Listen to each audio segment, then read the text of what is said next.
40일 사순절 묵상 35번째 날 4월 6일 월요일입니다. 어제는 종려주일이었습니다. 예수님이 예루살렘을 입성한 날입니다. 예수님의 예루살렘 입성은 화려했고 웅장했습니다. 사람들은 종려나무를 흔들며 자기들의 겉옷을 길에 펴며 소리쳤습니다.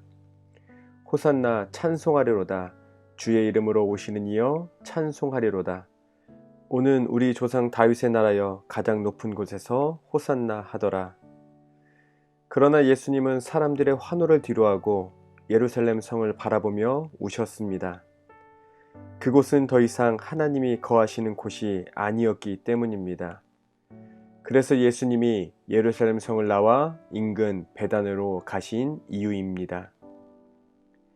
그리고 그 이튿날 다시 예루살렘으로 향하셨습니다. 예수님의 일행이 베다니에서 나올 때 아침을 먹지 못한 채 나왔는지 성경은 예수께서 시장하셨다고 말씀합니다. 그러던 찰나에 멀리 잎사귀가 무성한 무화과 나무를 발견한 것입니다. 혹 그 나무에 무엇이 있을까 하여 가셨지만 잎사귀만 무성할 따름이었습니다. 철이 아니어서 아무 열매도 없는 것이었지만 예수님은 그 무화과 나무를 저주하십니다. 무엇이 있는 것처럼 보이지만 실상 무엇이 없는 무화과 나무였기 때문입니다. 그래서 예수님은 저주하신 것입니다.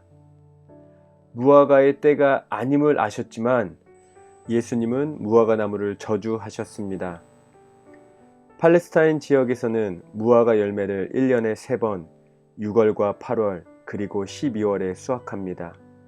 하지만 예수님이 열매를 구한 시기는 지금 시기와 비슷한 4월 초순 정도였습니다.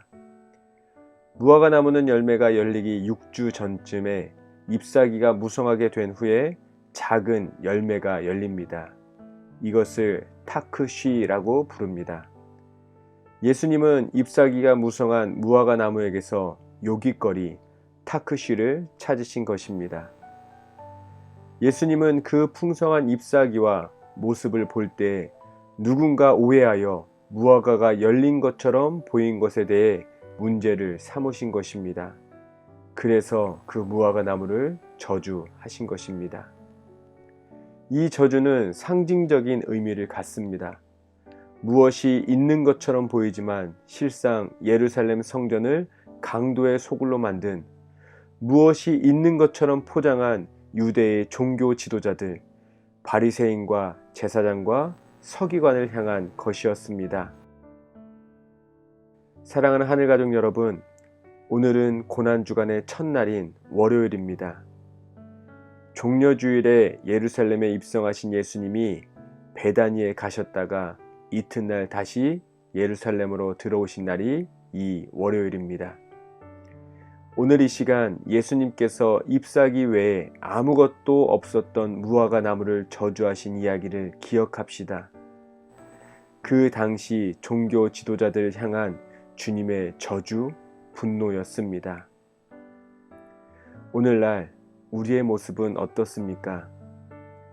주님께서 우리의 삶을 보시고 혹 우리에게 무엇이 있을까 하여 오셨다가 잎사귀 외에 아무것도 없는 것을 보신다면, 겉모습은 그리스도의 향기가 나서 우리에게 오셨다가 하나님의 성전인 우리의 마음을 강도의 소굴로 만든 것을 보신다면 분명 우리에게도 동일한 저주가 임할 것입니다. 이제부터 영원토록 사람이 내게서 열매를 따먹지 못하리라. 오늘 이 시간 우리 함께 기도합시다. 겉과 속이 다른 우리의 삶을 위하여 함께 기도합시다.